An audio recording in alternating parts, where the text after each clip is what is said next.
What's up, guys? Welcome to Daily Dose of Reddit. This is your host that just got a new Hawaiian shirt. That's such a stupid gimmick to have. Zach, and today's subreddit is r/IDontWorkHereLady. I swear it's not a gimmick. I just genuinely really like Hawaiian shirts because they're just very representative of the type of person I am. Alrighty, this story's called "This Isn't Your Pizza, Ma'am." In our area, there are no zoning laws, so we have homeowners associations, HOAs. Blech. That way, a bar can't be built next door to your dream house. You pay an annual fee and there are amenities, like maybe a park and a pool. The HOA contracts with a company for lifeguarding and pool cleaning to avoid liability. Here's the cast. Daughter, my daughter, the lifeguard. Lifeguard, any other lifeguards working that day. Karen, she's lived here forever and getting you fired. Karen's hubby. Junior, Karen's 4-year-old son and innocent family. I don't know how to do a voice for an entire family collectively. Setting. It's a beautiful summer morning in Pool Wonderland. Children are laughing and splashing, and several lifeguards, including my daughter, sitting on her throne of peace and tranquility. Pool Wonderland has some new rules this summer. 1. No going down the water slide with a child in your lap. 2. No non-swimwear in the pool. If you happen to require a head covering of any kind, it must be swimwear material. This is an important detail for later. Scene 1. Hobby, take Junior down the water slide. Sure thing. Lifeguard atop the slide. Sorry, no children riding in your lap. We do apologize. It's a new rule this year. Hey, no problem. Junior is disappointed, but not an unruly little thing. What the heck? That's rude. He begins to cry as I assume this tone signals to Junior that once again, Mommy is gonna lose it. It's no big deal. Karen, now addressing my daughter. Why can't my son go down the water slide with his dad? My daughter explains the rules and Karen doesn't like it, but complies in a huff. Scene 2. Innocent family shows up and orders pizza. They have a small family birthday party which was scheduled in advance with tables reserved. Many of the women are wearing what I understand to be Muslim swimwear, appropriate fabric for the pool and covers much of the body, including a hijab. Please don't jump on me if anything I said was ignorant or incorrect about the religion or the names I used. I'm merely trying to paint a picture. I mean no offense and hope none is taken, but polite corrections or constructive comments are always welcome. Buddy, it's okay. Innocent family decides to get into the pool. Karen also gets in the pool, wearing a t-shirt and some shorts. Ma'am, I'm sorry, but you will have to get out of the pool. You can't wear that in the water. Excuse me? I pay for the privilege to swim here, and you cannot tell me what to wear. It's a new rule this year. We can't allow people to wear cotton fibers in the water because it messes up the plumbing. What about them? She says disgustedly, referring to the ladies in the innocent family. If I have to get out, so do they. Daughter, now realizing she's dealing with a racist. Ma'am, they're wearing swimwear. You are not. We'll see about that. At this point, Karen is now being told by the lifeguard supervisor on duty the same thing. Nice try, Karen. Scene 3. Pizza arrives. There are 4 and drinks and breadsticks. Karen gets up and takes the pizza, which was paid for already, I imagine, as no money changed hands. Not even for a tip. Octothorpe% asterisk! Karen juggles all this to her table and sticks her legs in the water on the side of the pool. Another pizza arrives and the innocent family is approached by a lifeguard as they were expecting delivery. Innocent family says no, that isn't ours. We ordered 4 pizzas and drinks and breadsticks from not that pizza place. My daughter looks around and sees 4 pizzas and drinks and breadsticks on Karen's table. I bet I know who this belongs to. Let me help you. She's thrilled after Karen has been such a nasty Octothorpe% exclamation asterisk. She didn't even say anything. Daughter walked to the table, set the pizza down, and helped the innocent family carry the 4 pizzas and drinks and breadsticks. Excuse me, where do you think you're going with our food? This pizza isn't your pizza, ma'am. She has the order on her phone matching the pizza place and the order. Your pizza was delivered a moment ago and on your table. Karen glances back in confusion, covering her embarrassment. It wasn't even the same delivery place. With pure rage, now yelling at daughter and demanding the police be called. Why would you call the police? You have been harassing me all day, and I know you have been staring at my son. I have lived here for years, and I'm going to the HOA board to have you fired. Daughter turns and walks back to her stand. My daughter has had bad anxiety for years. She's perfected a stone wall exterior where you think she doesn't care, but she will cry later because, she's human. Karen's trailing behind and yelling expletives now. Karen proceeds to use her phone camera to video my daughter, hoping to catch her doing what? I don't even know. She's literally paid to watch and scan patrons of the pool. That's most of your damn job as a lifeguard. By the end of the day, the police have been called because Karen insisted the staff was out of line. Karen's disruptive behavior has actually bothered other patrons, mostly the innocent family, as ugly comments about swimwear were overheard and made them uncomfortable. It was following guards and taking cell phone video that actually got Karen and her family kicked out. Many lifeguards are minors, and this made the staff uncomfortable. Not to mention, it's ludicrous to be distracting a first responder from their job.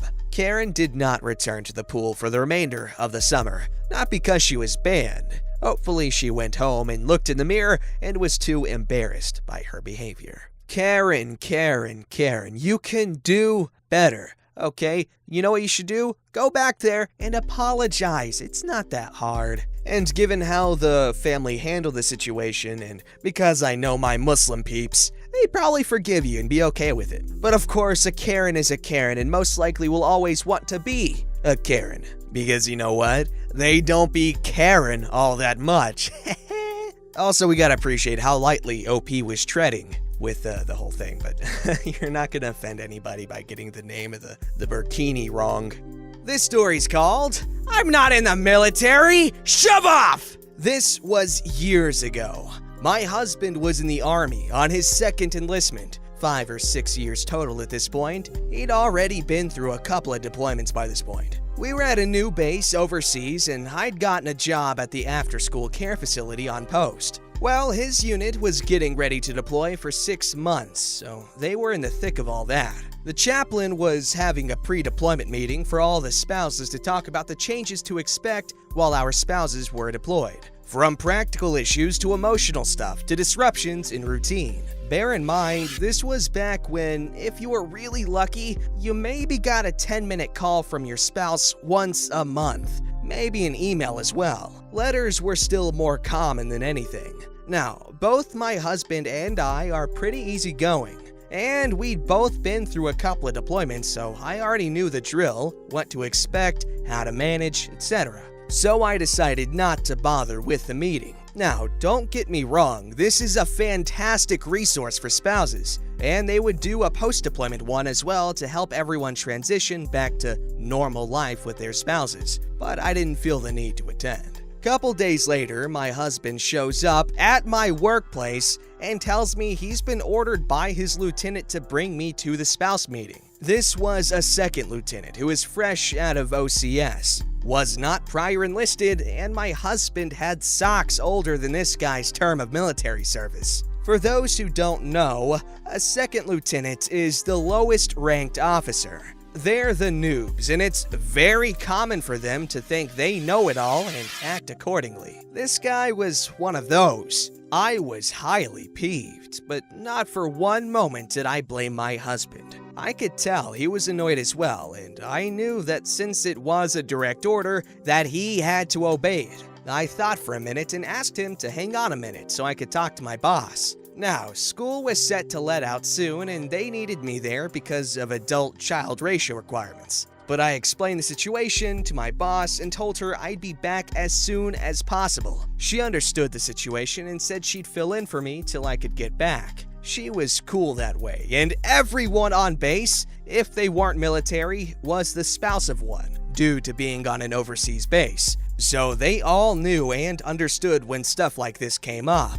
Very rarely you'd get the random GS employee on post, but that was highly unusual. So I left with my husband, but instead of going to the chaplain's meeting, I told him to take me to his building where the second lieutenant was. He knew what I was up to and happily complied. Arrived at the lieutenant's office, knocked and went in while my husband stood in the hall. Asked him why he had ordered my husband to fetch me from my job that I was needed at. He rather pompously mansplained to me that this was a required function and that I needed to attend. Oh, I let him have it. I didn't raise my voice much, but I informed him in no uncertain terms that he had no authority whatsoever to order me to do anything. I was not in the military, not subject to his whims, and while he may be able to order my husband to come get me, he could not order me to go to this meeting. He tried interjecting at this point to say that I needed to go so that I would learn stuff about how to handle my husband being on a deployment. At this point, I nearly blew my top. I've spent more time with my husband being in the field and on deployment than you've spent in the military! My husband does not own me. He cannot force me to do anything, and neither can you.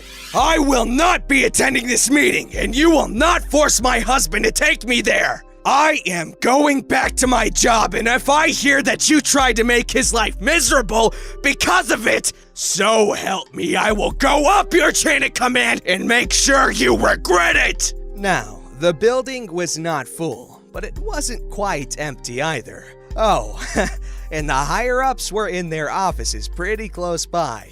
They were also super cool cats. My husband might have been enlisted, but they respected the work he did, and he respected them. And this lieutenant had been getting on their nerves as well. So yeah, they absolutely could hear what was going on, and I'm sure they enjoyed it. By the end of my tirade, the second lieutenant was nearly falling over himself to apologize. "Sorry, ma'am. I apologize, ma'am.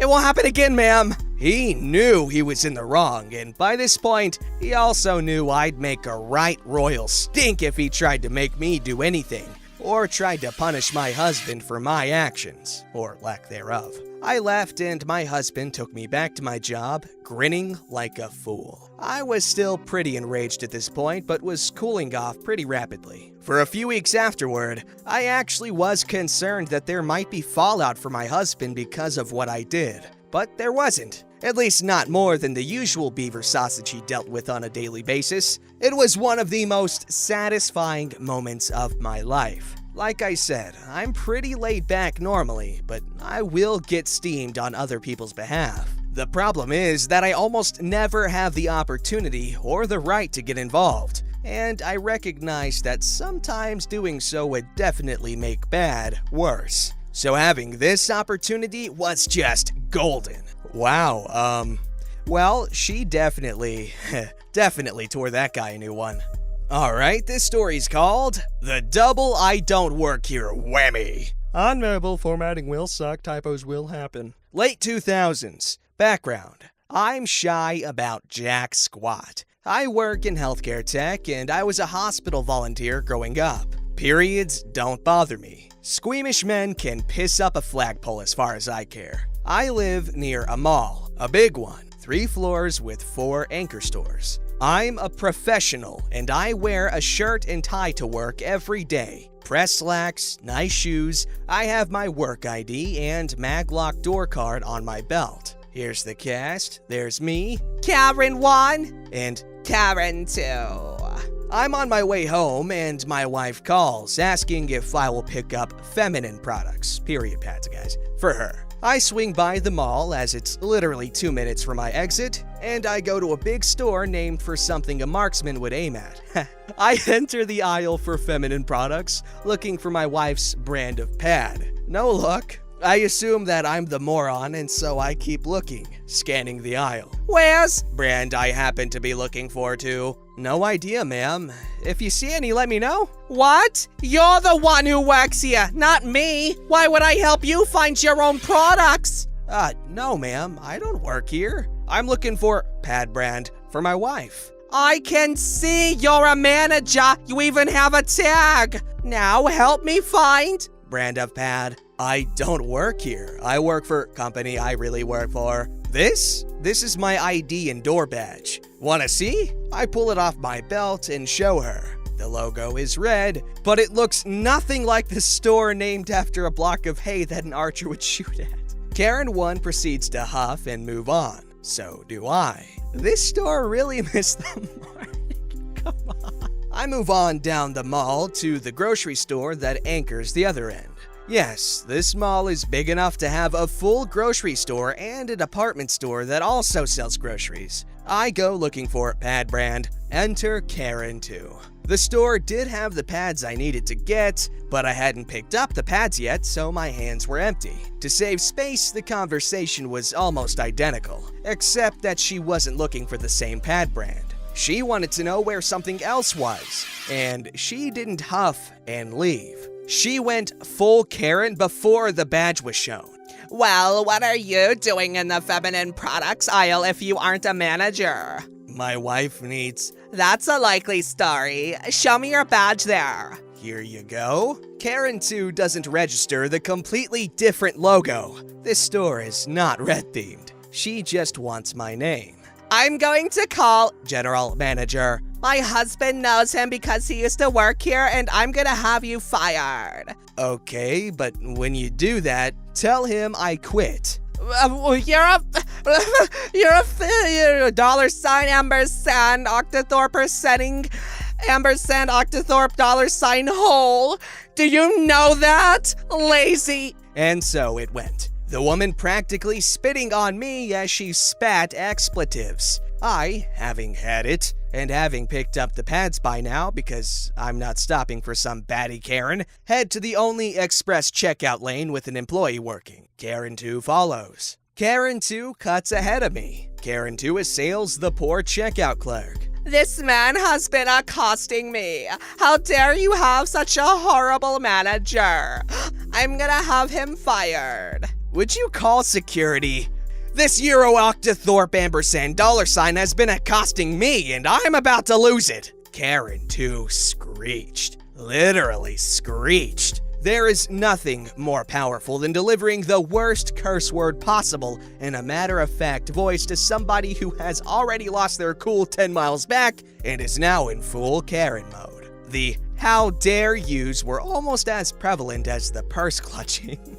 Manager comes over. Karen 2 gets the truth from the horse's mouth. Being Karen, she then proceeds to huff and say that the general manager will hear about how badly she's being treated and so forth. I decline to press charges because honestly, I don't want to spend any more days talking to lawyers or cops than I have to for my job. Twice in one day in one mall. Because I'm not afraid to buy period pads, tampons, or any other product my wife needs. Wow, a double whammy! I was thinking the second one was gonna be more tame, because usually these twofers, they have one that